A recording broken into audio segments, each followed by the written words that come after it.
Welcome back to another episode of Practice Underwater. I want to start out with, I'll talk about it in the interview a little bit, but I just want to really highlight I got in and practiced my numbers, and we do a free snapshot for a practice for the show.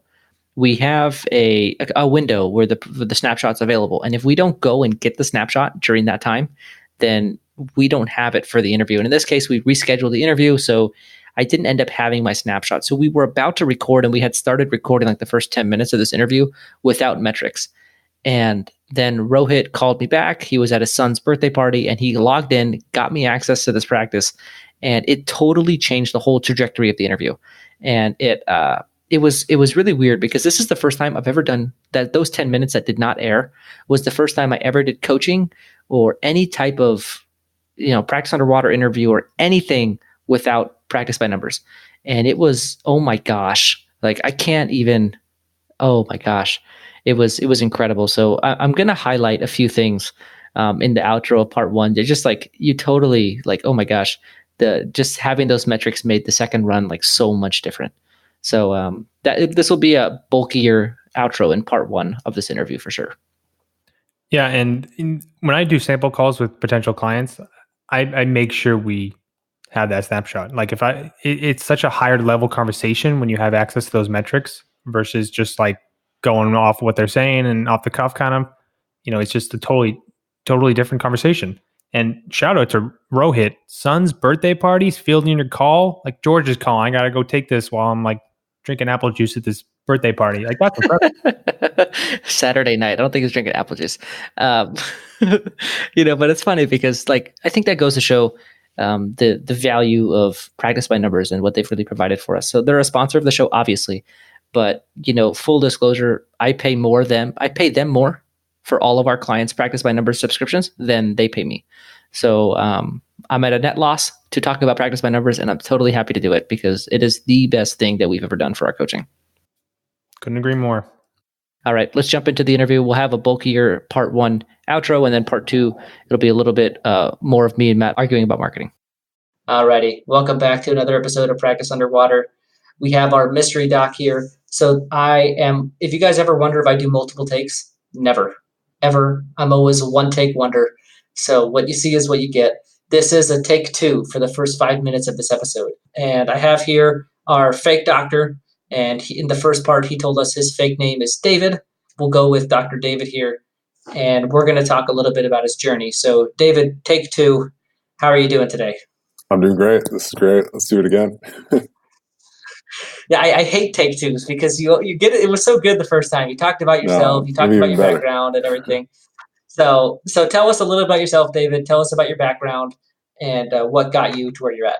Sure. So I'm married with 3 kids, and I had my two of my first 2 kids in dental school. Dental school, I was very intense, very dead set, clinically grow and expand and be as good as I could. Finished top of my clinic, got into an awesome GPR. Loved GPR, every second of it. We were just like given the keys. They let us do whatever we wanted. Did a lot of endo, did a ton of crown and bridge, some implant cases, a lot of extractions. It was awesome. I had my 3rd kid right after GPR, and I was riding high, and I was loving it, loving this dental thing. And then I hit associateship, and I felt like I hit a brick wall. So I graduated in 2016, did associateship, finished my GPR 2017.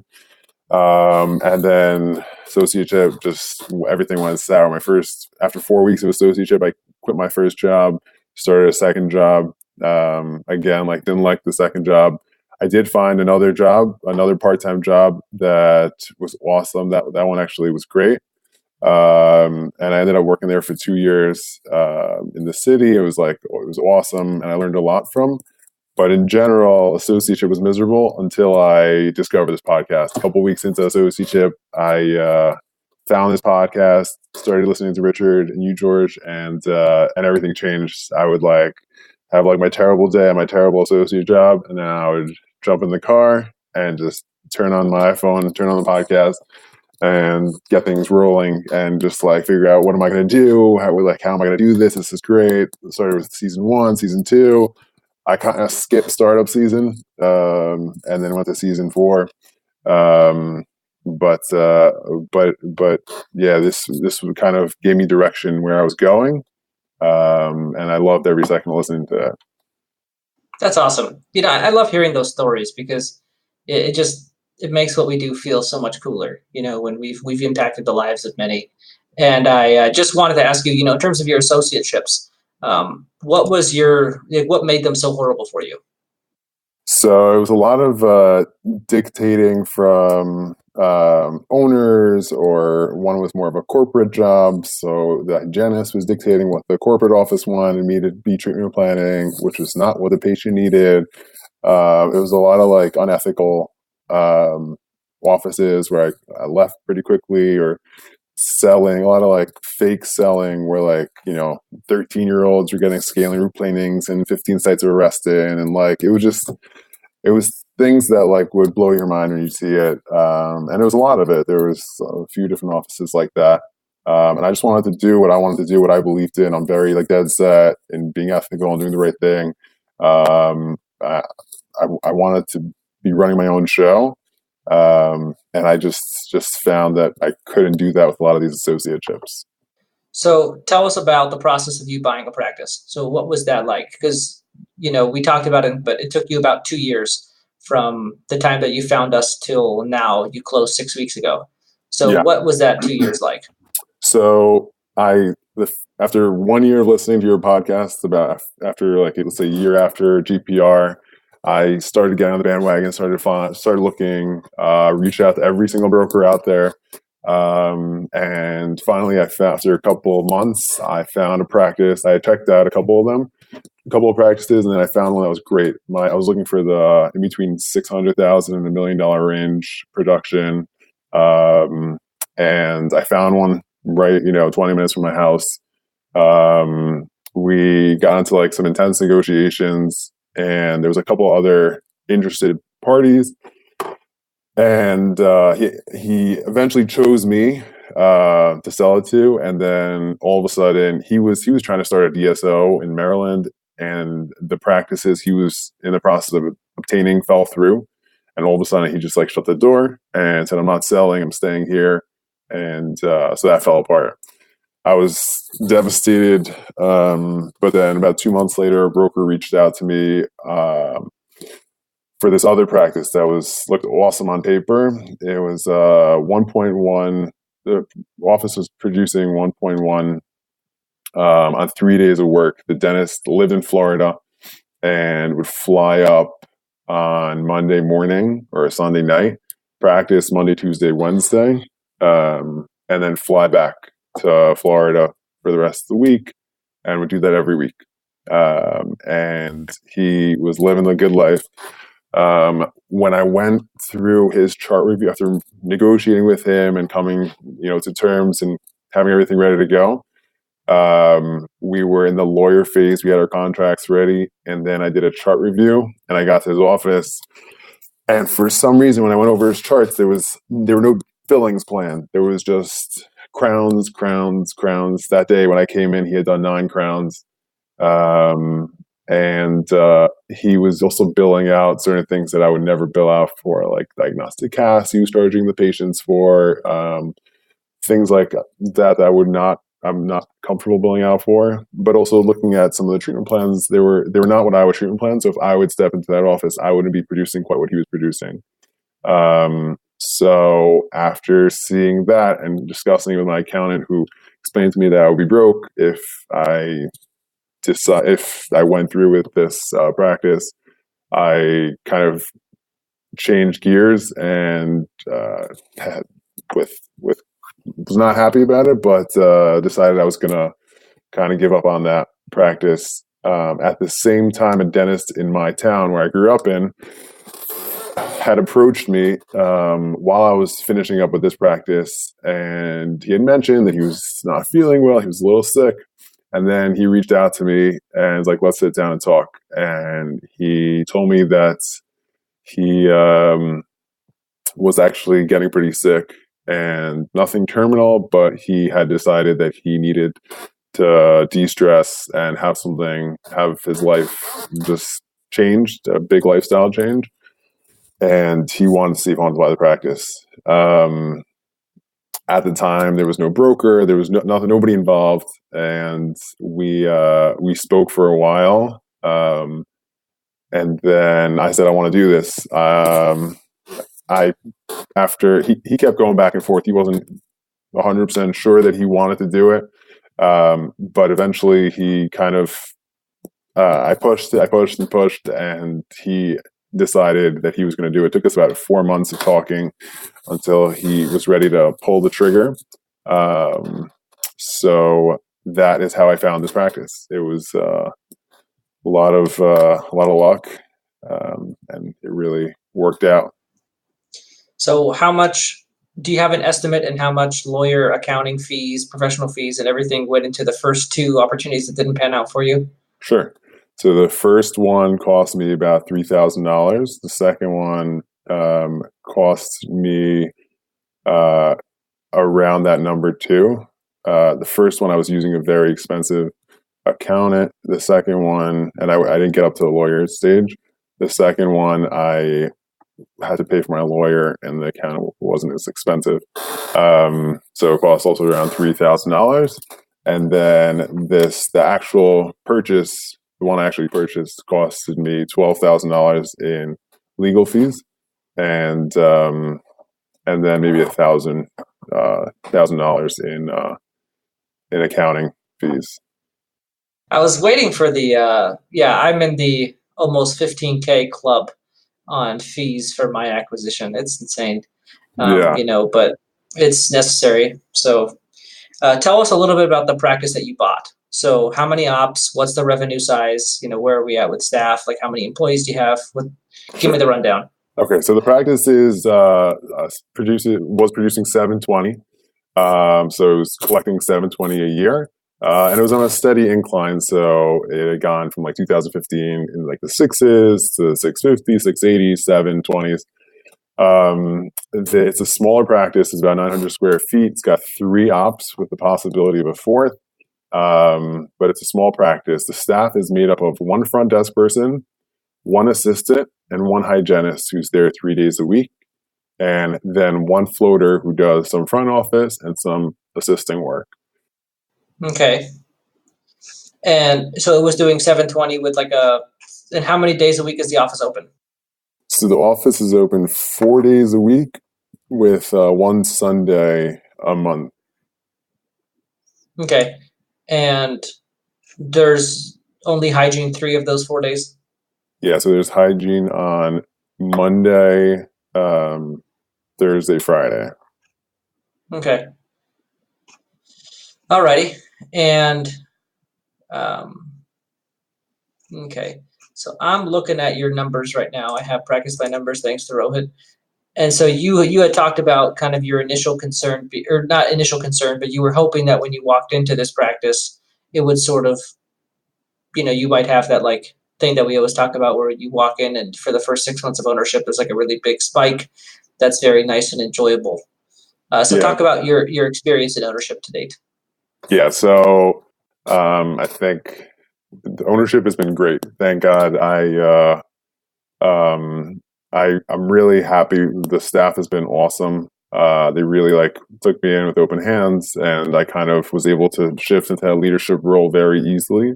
No one there feels like upset or disgruntled or thinks that I thought they were, I'm young. I thought they would get all, offended and up in arms, but they were really, they signed on. Whatever I told them, they understood. So that's been great. It's also 12 minutes from my house. It's convenient. It's in my hometown. So my wife and I both grew up in this town. So it's great in that sense. Like I know everybody. My high school's down the block. So I'm very comfortable in the area. In terms of collections and dentistry, that spike that I was dreaming about has not come. I think my production numbers are a little bit lower than the selling dentist was doing. I'm sure he hustled towards the end to finish up some cases and do some crown and bridge work.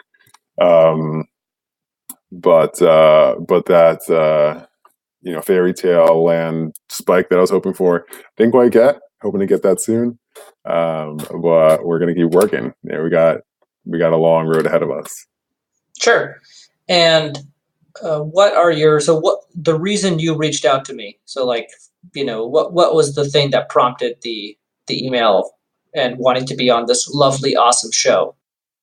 So I wanted to be on this lovely, awesome show because my long-term goal is this was not my practice vision, this practice that I bought. It's in the perfect demographic, in the perfect spot. It's located smack in the middle of like the busiest street where I grew up. And it used to, my childhood dentist actually used to have an office down the block from there, but it just got torn down for a big condo. So I'm the only real dentist over there. It's a perfect location with great potential. So I bought it. But that being said, my dream is always have a bigger office and have 2 docs working there and play more of a passive business role. I really like the business aspect of it. I'm good clinically, but I really like the business aspect of it. Growing, developing, marketing, all that stuff. I'm not great at it yet, but I hope to be. And I like that aspect of dentistry a lot more. So my dream is to kind of develop this passive income group practice that not giant, but the office I actually work at in the city is a 9-op office. I used to work at my associateship that I did like was a 9-op office that grossed $6.5 million a year. The owners there were amazing. The husband is a dentist who also has an MBA and doesn't practice and just does. He worked on Wall Street before starting this practice with his wife, who's like a master clinician.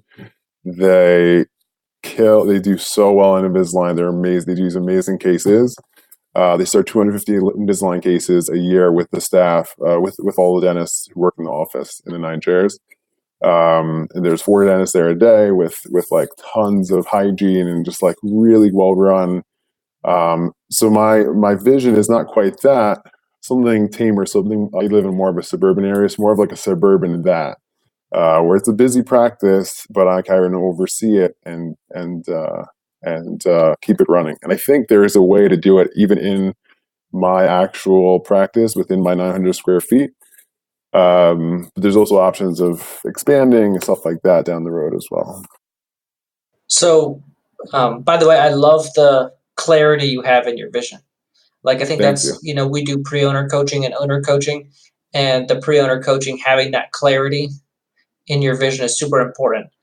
My question for you is, in your 900 square feet, how many ops can you fit? So I could squeeze one more op out of there. If I move the sterilization room into a lab and get rid of the lab, I could squeeze one more op, and it will be a really tight 4 ops. We don't have a break room. We have a little bit of a big waiting room, but I actually I'm in the process of converting my office into a break room and a consult room for the front desk person. So we just started doing Invisalign consults in the office. I cleaned it up, made it look nice and pretty. And so I kind of get out of there. She goes in there and she has the consults there. So we'll also want to make like a table that drops down for a break room, put a nice screen so she could present some of the cases there. So we're working on that, but it's a tight space. Like we're trying to multi-function space as much as we can. But yeah, I want to get busy first and then maybe look towards expansion or I think I mentioned in the email that there's a dentist down the block who has spoken to me about me possibly buying his space. It's like 200 square feet. But right now it's totally not practical. And buying his office also, but it's totally not practical, but somehow it could be a nice vision. I don't really know how I'll do it, but we'll see. So how big is that dentist space? The dentist down the block is, I think, 200 square feet. Total, or 200 square feet? Yeah. Oh, sorry, 2,000 square feet, my bad. I was going to say, I'm like, whoa, man, that's an op. Yeah. Okay. Yeah. Okay. Yeah. It might be actually 2,500 square feet, but. Okay. And how much did you pay for this practice? So I paid $650. Okay. Yeah. So where we live, it's very hard to find a practice, and practices go for very, very high, like a very high percentage of collections. His actual net profit was very high. Like he told me he was taking home around 450,000 a year. He was taking home a lot. So if you calculate like the EBITDA value, it may have been somewhat in the range, but I definitely paid a lot for it because I wanted to be in, where I know my area.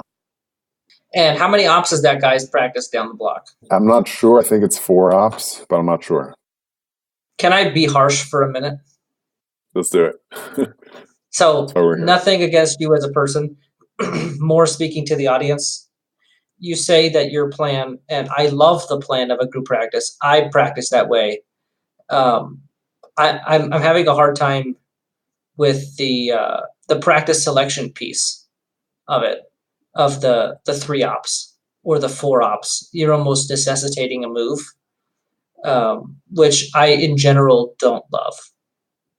And so, like, I'm not going to rip on you for like an hour and a half, but I just in general, you have an uphill climb to get there based on the new patient flow of the office currently and the number of patients you have in addition to the number of ops. Like everything that the practice screams to me is that it could grow into a solo practice, but even then it has to grow into a solo practice. Like if this isn't like a productive solo office. And so taking that a step further to a group, I want you to kind of be aware of the fact that there is an uphill climb that you're going to go on. And I'm sure you know that. But I guess that would be something that I'm just trying to go ahead. No, I get it. And like from the practices I've seen, I've kind of understood that. Like the $1.1 million practice had a ton of potential and expansion and buying the real estate and developing into like a 5-6 op office. And this doesn't. It just my main goal for, I guess, the call was to see if we can find a direction and have like a game plan of how to over time develop it into that practice. And that's why I don't want to harp on that, because so I'm in this in between right now where I have to help you, right? And like that's past decision, doesn't matter. But I also feel like I owe it to, somebody who might not have bought the practice yet to just highlight that small fact, and then we can move on from it. True. So Is that cool, David? That's perfect. All right. Sorry, I felt bad doing that, but I just, it's the first thing that came to my mind. So you talked about not hitting it out of the gate, and I wanted to sort of explore that with you because I wanted to see if you had an idea why things weren't. Do you have an idea or a feel for why things are not as why the practice might be a little bit of a dip or what's going on? So I definitely don't have a clear picture. The staff keeps telling me that historically October's been pretty bad in the office. That being said, like my amount of treatments scheduled coming forward is not super high either. I'm not fully booked. Hygiene is booked some of the days, but not fully booked. I think there's just patients may not be buying in completely. The patients I've met, I've hit it off. I think I'm a pretty personable guy, but I think a lot of the patients are, there's a lot of dentists in the area, and if it's not somebody they know, they could go to another one of their friends who's also a dentist and maybe try that instead. Okay. Before we get back to the episode, I wanted to take a minute and thank Practice by Numbers. Without their help and allowing us to set up the shared practices dashboard, a lot of what we do on Practice Underwater wouldn't be possible. I want to take a minute and highlight a clip from the episode that we did with Rohit, where we highlighted some of the metrics that really matter most. You cannot look at them just by themselves. You have to look at a few other things together with it. But the most important number any practice right off the bat should look at is patient acceptance. And the difference between treatment acceptance and patient acceptance is treatment acceptance is the amount of dollars that were accepted. For example, if you presented $100,000 worth of treatment, how much of that has been accepted, meaning scheduled or completed? Okay. So in this particular example, if $100,000 was presented, $55,000 was accepted, or either scheduled or completed. But The second part is 72%, which is the patient acceptance. What this means is that if you presented $100,000 worth of treatment to 100 patients, meaning $1,000 per patient, 72 of those patients scheduled some aspect of that treatment. Looking at patient acceptance is the absolute best way to go. I hope you guys enjoyed that clip. If you guys are interested in trying out Practice by Numbers and looking at your practice through the Shared Practices dashboard, and there are many other dashboards, you can go to practicebynumbers.com and set up a free trial. So looking at your dashboards right now, and the two things that are kind of striking me is, so last year, this month, you guys did about 67. And then this year, this month, you guys did about 50. That's what I'm seeing in terms of production. Gotcha. So last year, last year, the holidays were in September. So if we could compare October this year to September last year, that'd be, I think, more accurate. Okay. So I like so last year in September, they did 77. Okay. So bite my tongue there. No, but that's okay. I like the push. I need the pushback. So my initial reaction is two things. One, your hygiene revenue is down. So last month your hygiene revenue was 21,000. This month it's 14,000. So for me, I view it as hygiene revenue leads to diagnosis, which leads to your production. And so that sequence, you kind of have two things hurting you. One, you have less hygiene revenue. So for whatever reason, the hygiene schedule isn't as full as it was this time last year. And then the second thing is, I see that you have your diagnosis is less than the sellers.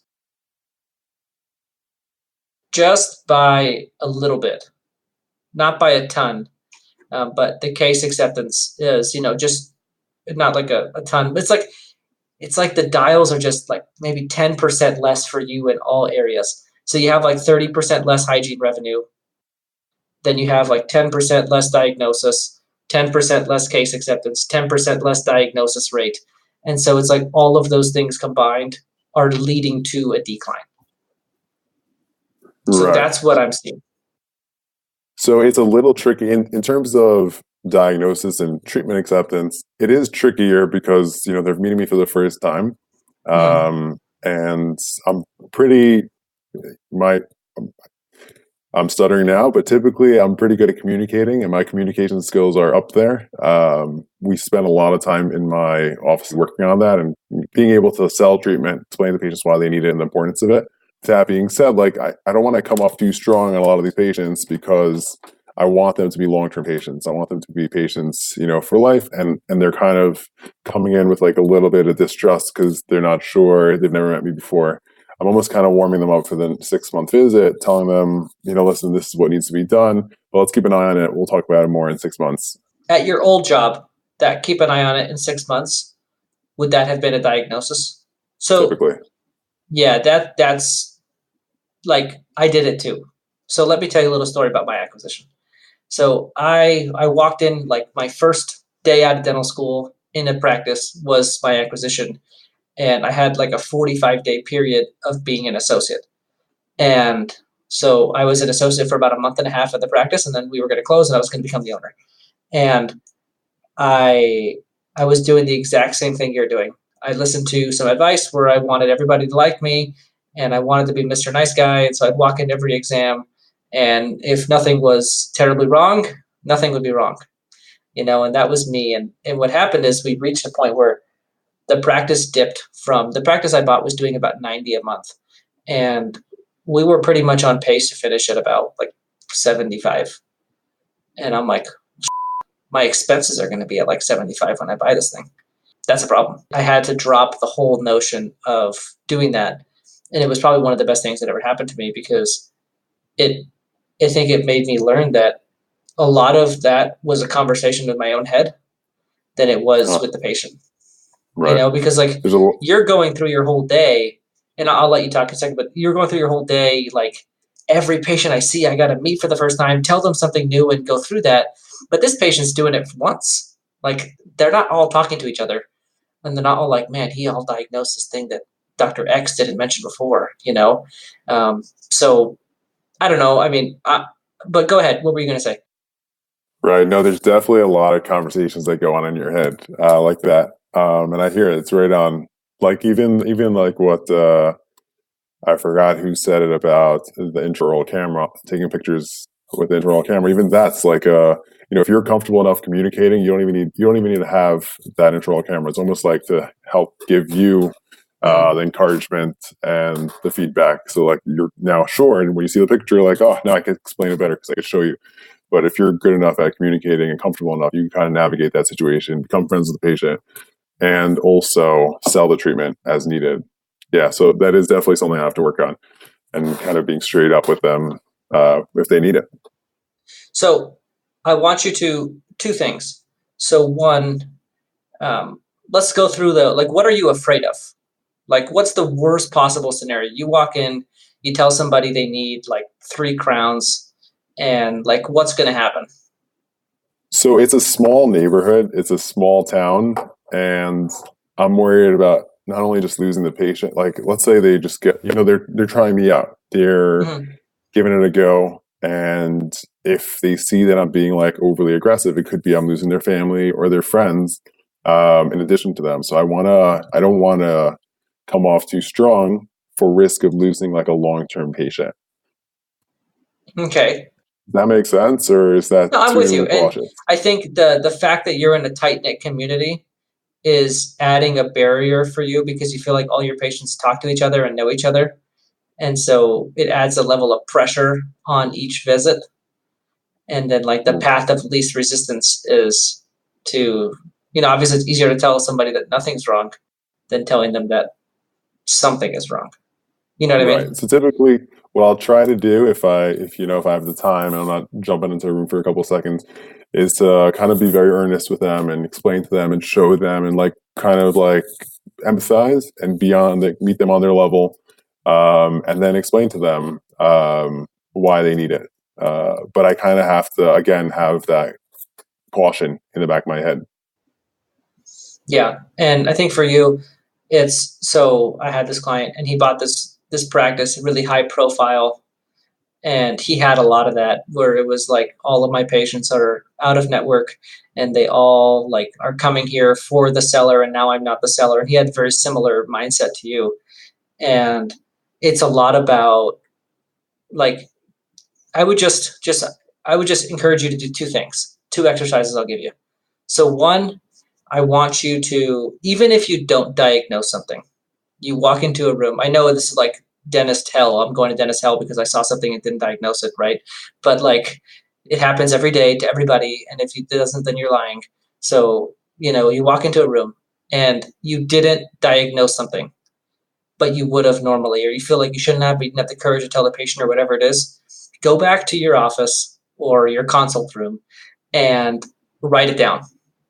Just make a list. X patient would have diagnosed this, this, this, and this.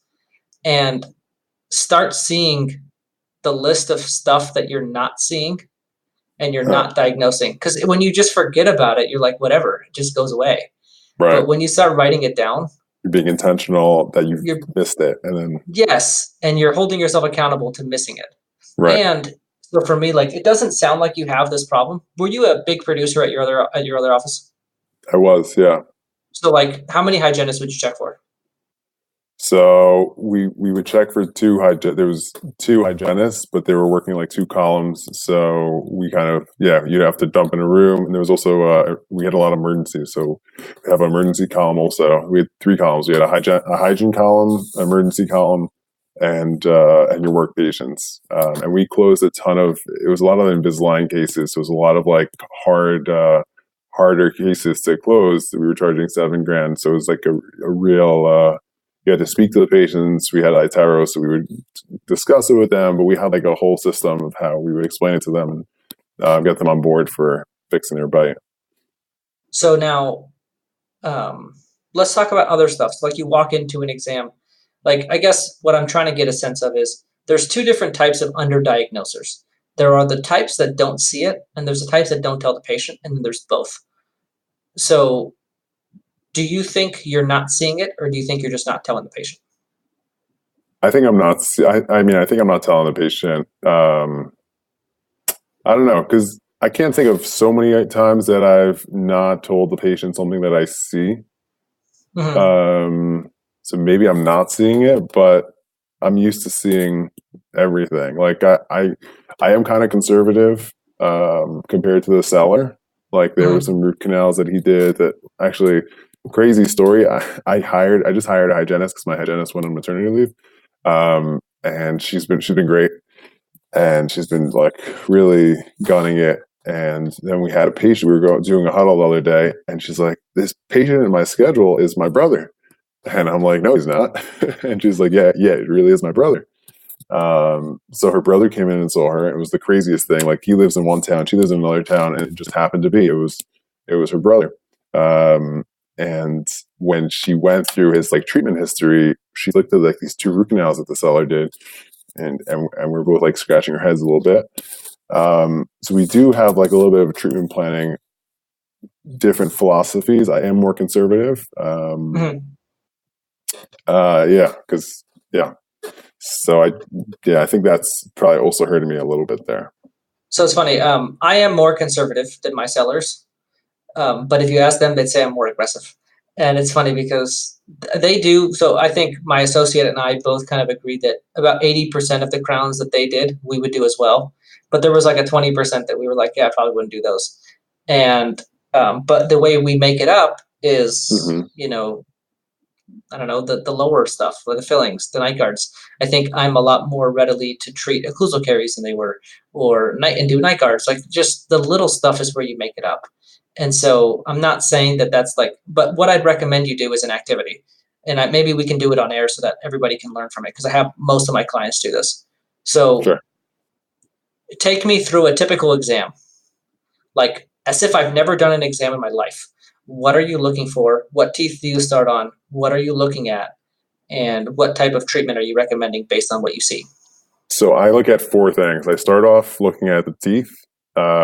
Actually, before those four things, before looking intraorally, I take a look at the X-rays. I'll first look at all the PAs first. Make sure there's no periapical pathology, and then look at all the bite wings and make sure there's no active decay, cavities, open margins, anything like that. Then when I look in the mouth, I look at four different things. I look at first, I look at the teeth, make sure there's no caries anywhere. The second thing I look at is I do a quick oral cancer screening. I evaluate everything in their mouth and check for any pathology. The third thing I do is I probe and I check if they need scaling, how their gum health is, or anything more serious than scaling. And then the fourth thing is I check their bite. So I'll check their occlusion.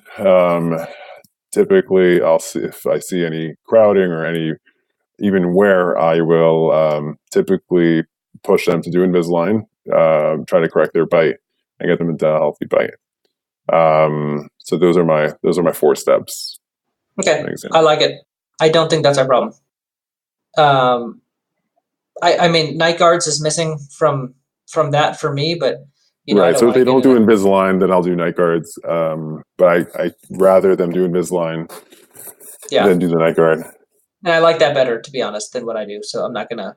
I think like, so for somebody listening, like what I was listening for there is that he's trying to assess, like, can he solve all, like, and you diagnose a lot of implants, so I saw that on your thing.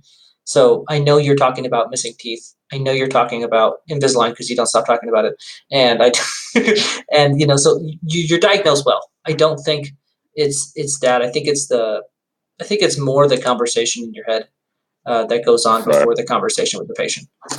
So another thing that I'm trying to do to bulk up the practice is I have coming November on the 12th, I have a periodontist coming, and I've booked him with 2 crown lengthenings and a full day of consults. So my goal is to hopefully in December convert some of those consults into implants or high production treatment, and eventually I could restore those guys. So keep that in house because a lot of that had been referred out. I don't do implants myself, but my fees with the specialist will be higher than the seller was charging for his implants. And then I also, what was my other thing? Oh, and I also raised the fees for Invisalign and some other services that I thought the seller was discounting severely. So I don't know if that's, at this point, I can't really tell if that's hurt me at all. But I think he was getting underpaid for certain stuff. Yeah, I think like my biggest concern was in September, before you got there, there was a conversation about $40,000 of restorative work, like major restorative crowns.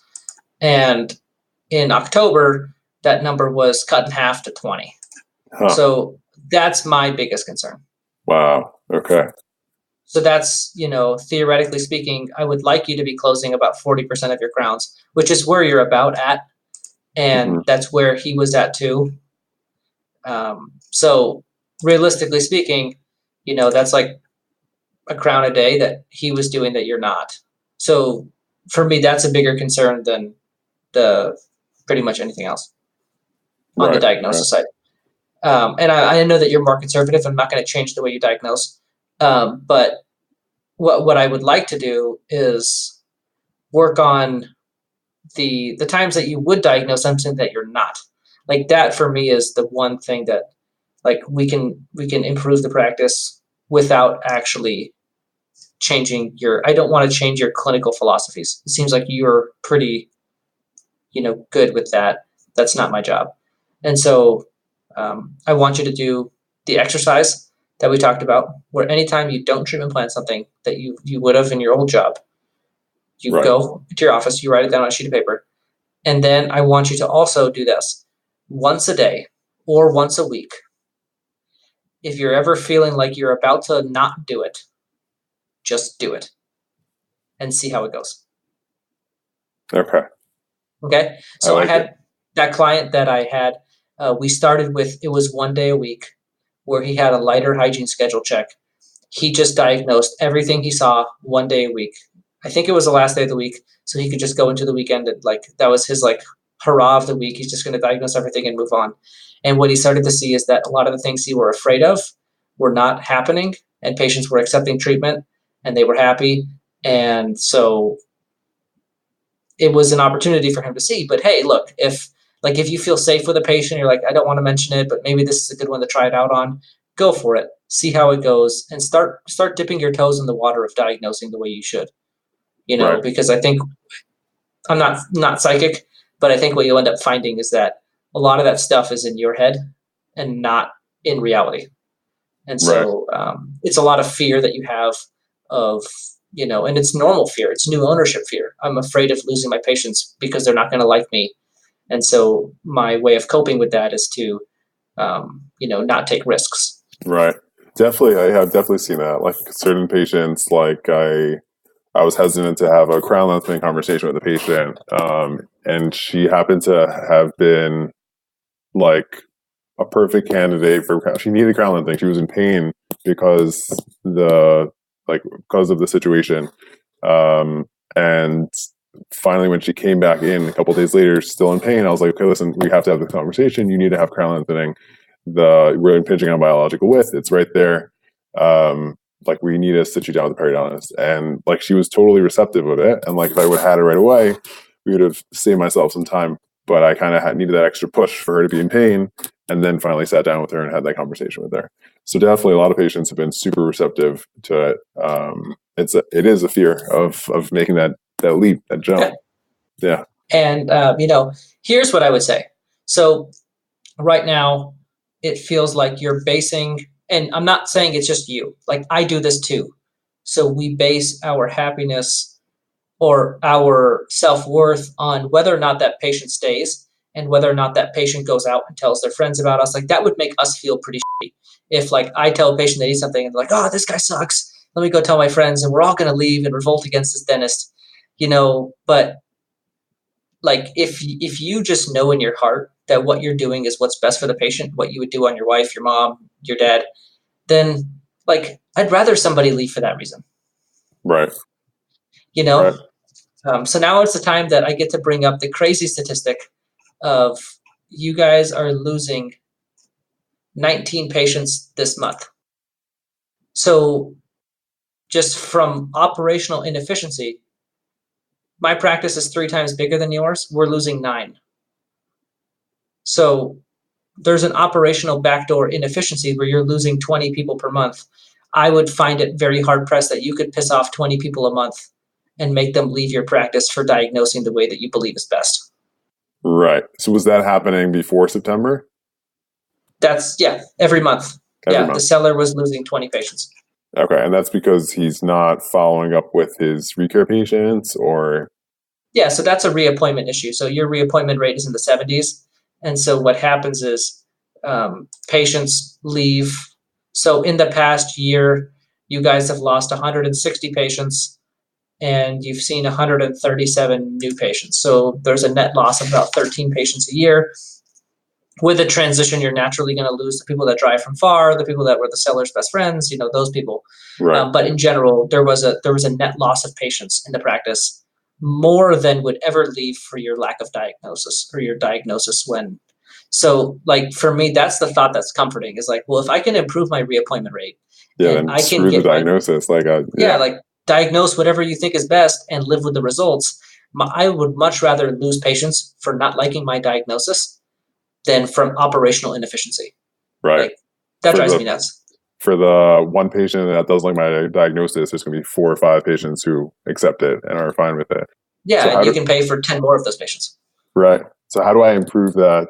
How do I close that back door? Is it following up on recare patients, or?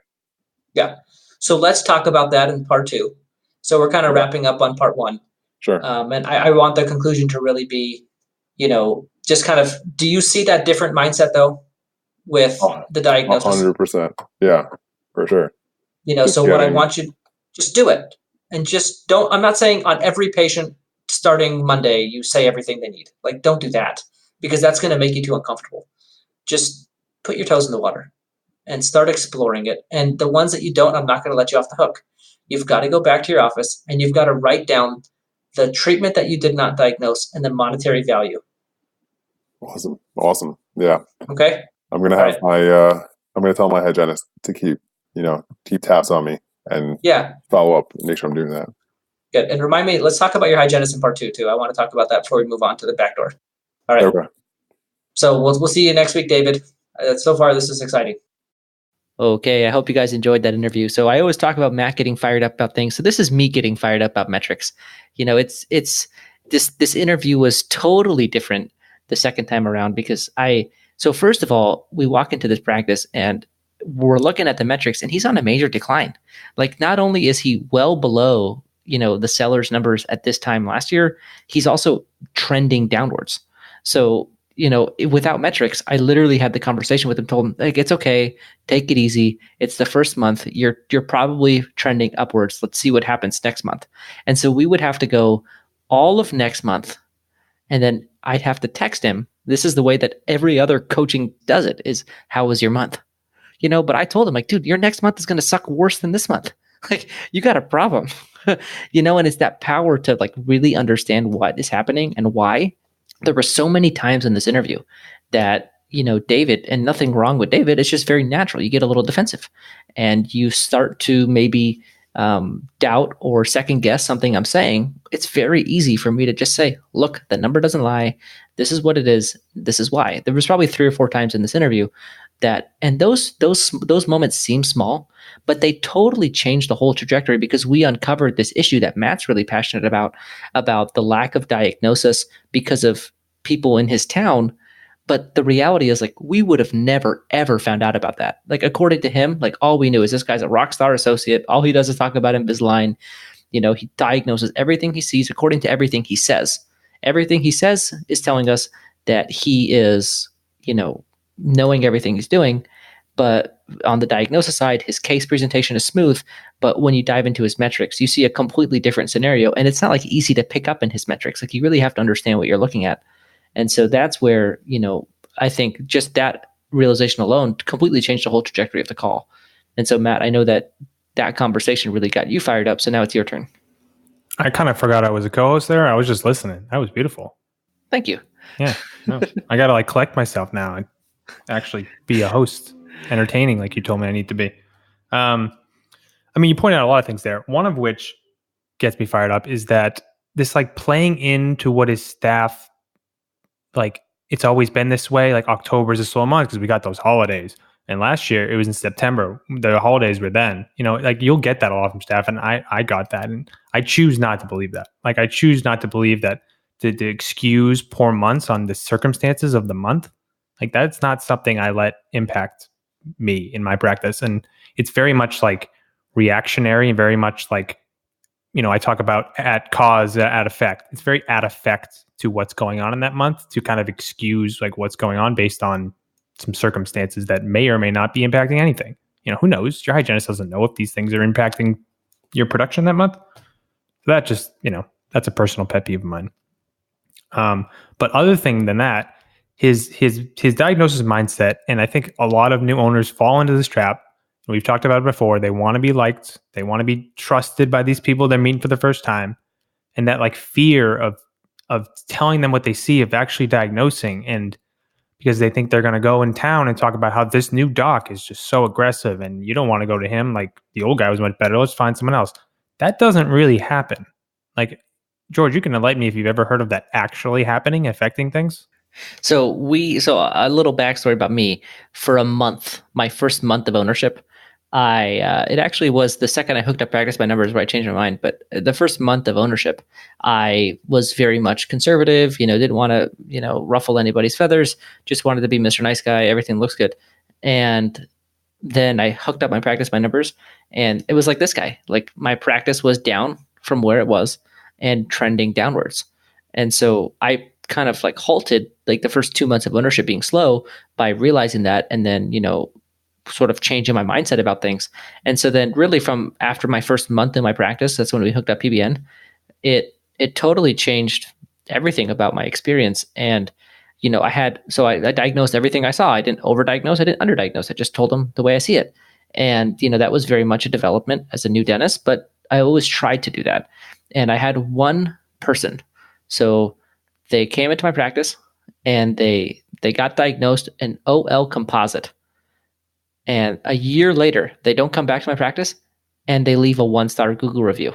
Oh. That is the only time I ever heard of this. And so think about how many hundreds of thousands of dollars of production was added to my schedule from just, talking about what you see for, and even I don't think I've heard of anybody else getting a 1-star review for that, for overdiagnosing an OL composite on number 3. Are you kidding me, dude? I just picture him over that year really stewing over that diagnosis. Oh man, that he went to the next dentist. Dentist is like, you don't need a filling. What? The guy said I needed all this extra work. It builds up so much. Oh, I gotta write this review, man. Oh, I gotta get these thoughts out of my head. Boom, 1-star review. That'll show. Yeah, and I'm laughing about him on a podcast. But it's just the reality is that that doesn't really happen. No, the only times those kind of things showed up for me was when I did treatment and say the owner had done a bunch of crowns on a person, and I did a crown and say the temp fell off, or we had to remake the crown. That's when I got the upset patient who well, I never had a problem with the old doc, and now this new guy doesn't know what he's doing. That's the kind of thing I think is more likely and common than your treatment planning too strongly. Yeah, it's funny because I think that might be, to be honest, if I'm going to talk about that, I think that might be your thing too, because I'm sure that happened to me, but I never even noticed. I didn't even think about it. Yeah, I had a couple upset patients for sure. Interesting. Well, did you have any other thoughts about part 1? Yeah, I really like the exercise you did of him writing all these things he's not saying down. How long do you think before he really makes a big change in that area? So I make myself do that. So that is sort of, there are very few things on this show and in my life where I'm the original thought leader. And I am the original thought leader on writing down the things you don't diagnose. So that is something I thought of because I had that issue. And so I had a pen and pad in my office, and I would go write down the total diagnosis that I was not, so that I could see my real diagnosis versus my actual diagnosis, and really know the difference. Yeah, because we want to make a key point, because like a lot of, there's a lot of ideas out there. It's tough to know where they originated, but you are the thought leader of this idea. Don't let anyone present this as their own idea, please. Yes, and we want. So if you're wondering why we're being facetious about this idea, it's there was an original thought leader out there that had something I had talked about and had an issue with me not specifying that I am not the original thought leader. So I want to make it clear that a lot of the things we talk about are learned from other people, hence the name shared practices. We are sharing best practices. That's like the whole idea behind the name. So very few things we are the original thought leader on. And if we are the original thought leader, we will make sure to make that known. See, I was thinking instead of the diagnosis you're not doing right down, you start writing a bibliography. So when you present your ideas, they're cited, and you have bibliography at the end or the bottom. Everyone knows where that's from. Yes, yeah. The whole show would be about where I got that idea from. So yes, I will make sure to mention my original thoughts. Good. Jeez. Matt, do you have anything else for us? No, I think we covered it all. I think part 2, we'll get into a heated marketing debate that, I think I shouldn't say that. I know I'll come out on top on. Nope, not a chance. So Matt and I, I'll give you guys a preview. The topic is SEO, and we have already screamed about this at each other for about 20 minutes in real life and on the phone. And so, we're still not over it, and I'm sure we'll talk about it again in part 2. I'm pretty excited for that one, and we'll see you guys next week on Practice Underwater. Thanks for listening to another episode of Practice Underwater. We'll see you guys next week. If you're interested in one-on-one coaching with either Dr. George Hariri or Dr. Matt Garino, our contact emails are in the show notes. And if you're interested in being on Practice Underwater as a guest, where we could look at your practice anonymously, you can go ahead and contact the email in the show notes and follow those directions to get on the show. Thanks, and we'll see you guys next week on Practice Underwater.